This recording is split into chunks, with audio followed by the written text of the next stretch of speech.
Napakagandang balita dahil 2 bilyonaryo ang gustong sagipin at gustong mag-take over sa F2 Cargo Movers at Jer Floor Defenders para sa franchise sa PVL. Isang tycoon ang nag-iisip na panatilihin ang core ng star-studded na F2 Logistic Cargo Movers, pero ang isa naman ay mas piniling magsimula muli ng bagong kupunan. Pagkatapos ng matagumpay na pagdaraos ng All-Filipino Conference kung saan dumalo ang record-breaking na 24,459 crowd, pero pagdating naman sa susunod na taon, marami namang pasabog ang darating. Kaya sinisiguro ni President Ricky Palo na mananatili pa rin maiinit ang mga balita sa darating na 2024 dahil sa mga pasabog na dala niyang balita. Ayon sa mga source ng liga, habang nakabinbin pa ang finalization sa negosasyon, inaasahang makukuha ng 2 bilyonaryo ang mga prangkisa na nakabakante ng kamakailang na disband na F2 Logistics at ng financially challenged na Jer Floor Defenders. Pero hindi na muna papangalanan ng 2 bilyonaryo dahil sa napaka-low-key nilang mga pagkatao. Pero may isang clue naman ito kung saan parehong may matibay na kaugnayan sa Lasal at isang powerhouse sa collegiate women's volleyball scene. At para sa clue, ang DLSU ay naghahangad ng back-to-back na mga korona sa UAAP habang ang College of St. Benilde ay gusto namang magka-tripit sa naturang liga at nag-aalaga ng isang dinastiya sa NCAA. Alam niyo na ba kung sino? Ipinapaliwanag nito kung bakit plano ng isa sa mga bilyonaryo na tinutukoy ng source na i-absorb ang lahat ng mga lumikas na dating cargo movers na kasalukuyang mga libreng ahente na ngayon.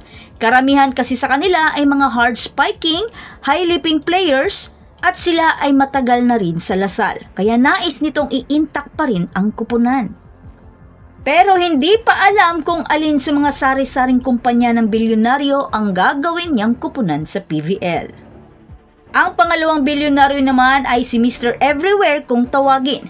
Isa siyang kilalang tao sa Philippine sports community at may hinala nga na isa ito sa nagmamay-ari ng Farm Fresh Foxes. Si Mr. Everywhere ang pilantropo na gumanap bilang Santa Claus noong nakaraang buwan at nagbayad ng mahigit 2 million worth na sahod sa mga manlalaro at staff ng Defenders na iniwan umano ng kanilang mga dating may-ari. Hindi tulad ng isang bilyonaryo, hindi nilalayo ni Mr. Everywhere na panatilihin ang alinman sa mga manlalaro mula sa nakaraang prangkisa. Para kay Mr. Everywhere, mas gugustuhin naman niya ng bagong simula. Pero sa ngayon, hindi pa rin siya nagdedesisyon kung alin sa kanyang mga kumpanya ang isasabak sa PVL. Ayon sa naturang mga ibang reliable source sa PVL, isa ang Gardenia Bakeries naman ang usap-usapan na dadagdag sa kupunan. Pero sa ngayon, walang anumang aktibong komunikasyon pa sa liga dahil ito ay tumutukoy sa pagmamay-ari ng isang kupunan. Ang umano'y pagpasok ng food giant company na ito ay ginagawa na ng PVL rumor mill nitong mga nakaraang araw. At mabilis itong nakakuha ng traksyon dahil ang parent company nito na nakabase sa Singapore ay mayaman at di umano'y sinusuportahan ng oil money sa Middle East. Sino kaya ito?